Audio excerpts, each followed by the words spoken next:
So I came across a list of reasons why atheism is weird. Now, I'll be the first to admit that some of my fellow atheists could be considered somewhat eccentric, and I, personally, am loony as a tune. But the basic idea behind atheism, that without evidence for God there's no reason to believe in one, is a fairly sane concept. Let's see his arguments. Atheism suggests that the universe created itself. Throughout the centuries, atheism has been forced into the position that the universe is eternal and uncaused. But today, modern science reveals that the universe did have an absolute beginning a finite time ago. All of nature must have a cause. This cause must be beyond nature. Nature could not give rise to itself for the same reason that a woman could not give birth to herself. But that is precisely what the atheists are reduced to suggesting. Dr. Lawrence Krauss, a popularizer of science, has popularized the idea of the quantum vacuum as the cause of the universe. However, as Johann Rowski and Brent Muellers point out in their book, The Structured Vacuum, the quantum vacuum is not nothing. It is space without matter. It is part of the universe. So the atheists are forced to the conclusion that the universe gave rise to itself, a suggestion as absurd as a woman giving birth to herself. We don't know what caused the initial expansion of the universe. It is something we simply don't have a concrete understanding of regarding anything earlier than the first few fractions of a second after the initial expanse of the Big Bang. And we may never. But there has never been any evidence to support an intelligent creator being as the initial cause of it. In all honesty, our current theories and understanding of the universe could be totally wrong. When evidence has been found to refine our understanding of the universe, our views will have to change. If that evidence points to an intelligent creator being, that will have to be worked into our understanding as well. But as of now, there's no compelling evidence for any kind of creator. Atheism suggests that human beings have always existed. To preface this a tad, one of the signature arguments of the existence of God is the Kalam cosmological argument. One of the premises of this argument is, everything that begins to exist has a cause. One of the responses that atheist laymen like to give is that nothing begins to exist. The stuff out of which something is made has always existed, thus did not begin to exist. But as Bill Craig pointed out, this leads to the conclusion they have always existed. So he asks, did I exist before I was conceived? Where was I during the Jurassic period? What about the World Trade Center? Did it exist prior to being built? What about my conscious? Where was it during the Big Bang? Atheists are reduced to this embarrassing conclusion they have always existed. Thus, atheism brings one to fringe beliefs, indistinguishable from the claims of the New Age religions and mystery cults of old. Me, the personality that is talking right now, is a collection of elements, 99% of which are carbon, oxygen, hydrogen, nitrogen, and calcium, with minute amounts of other trace elements. Put together in a certain way, they make up me.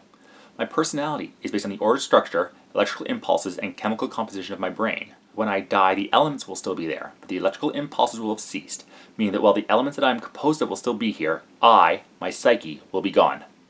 In the same way, working backwards, the electrons, protons, and neutrons that make up me existed long before they were formed into what could be considered me. Billions of years ago, they were forged in stars to become the heavier elements. That's an amazing process. We are made of star stuff.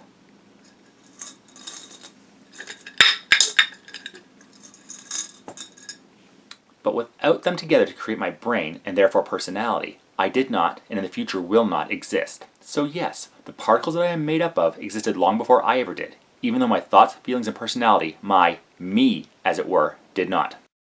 Atheism suggests that the universe does not exist. Again, as a response to the Kalam cosmological argument, some atheists suggest that the universe does not even exist.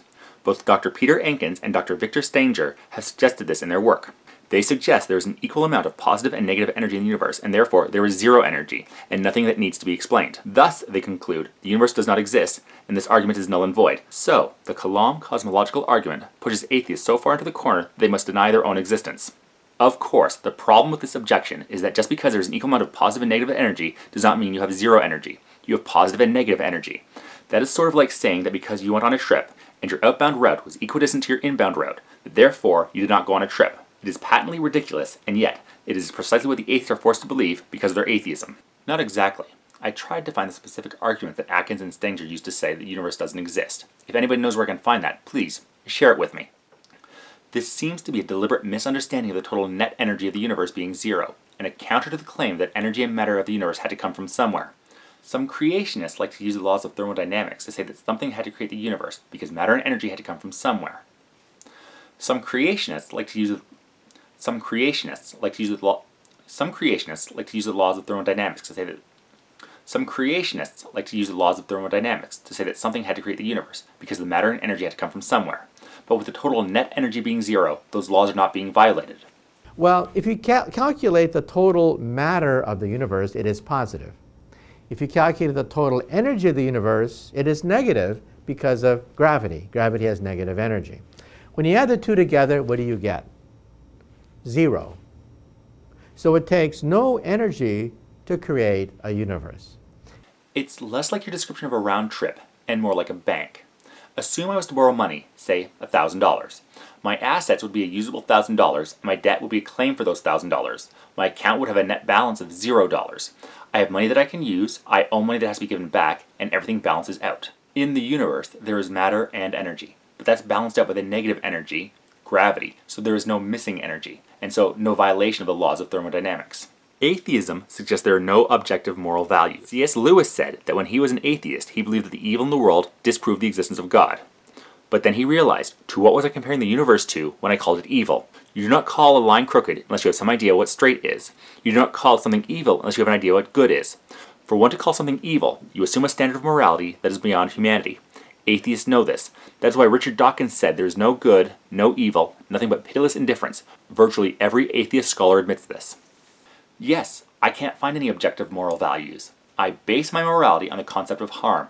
What actions do harm, and if they cause more harm than good, they are not morally permissible.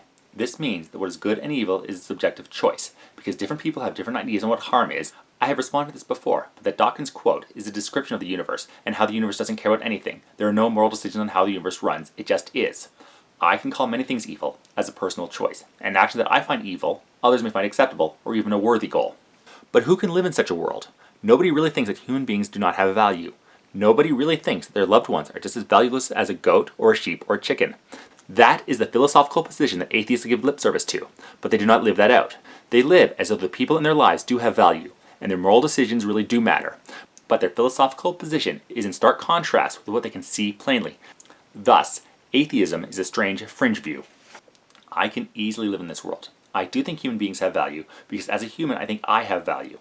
And as a social species, we've evolved empathy, to see others as having value as well, because humans that cooperate have a better chance to survive than the ones that do not. I see my loved ones, my friends and family, as important, more than livestock, because I have an emotional attachment to them. Again, this is something that has been bred into us.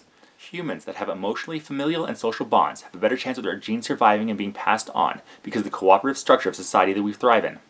Atheism forces theologians into bizarre interpretations of the Bible. When one removes God from the Bible, they remove the source of miracles and prophecies. So, when there is a long-range prophecy, like the Babylonian captivity, naming Cyrus hundreds of years before he existed, atheist theologians become very uncomfortable. They look for every possible naturalistic way out of this problem. They look for ways to explain this without appealing to God. So they are forced into weird interpretations, like that Isaiah was actually written during the Babylonian captivity. Despite that there is no evidence of this view, it is just read into the text. Atheism, therefore, leads people to interpretations of the Bible comparable to the Mormons or Jehovah's Witness theology.